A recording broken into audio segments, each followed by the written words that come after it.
पण आता याच्यावर परमनंट सोल्युशन तुम्हाला काढणे हे झालं आता विषय आत्ताचा. पण परत एकदा तुम्हाला सांगतो, सगळ्यांना माझ्या सूचना आहे की तुमचे पांघरायचे कपडे, अंतरायचे पांघरायचे कपडे उंचीवर ठेवा, खाण्याच्या वस्तू उंचीवर ठेवा.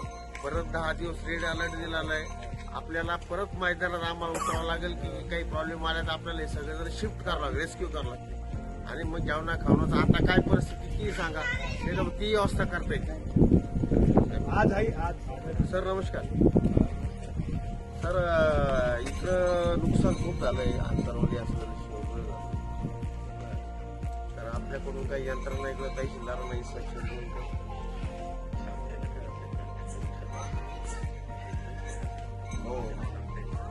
हो ना काय, पण मग नंतर त्याचं पाणी ओसरून गेल्यानंतर परत ते बी आपल्याला अडचणी येतात थोड्या.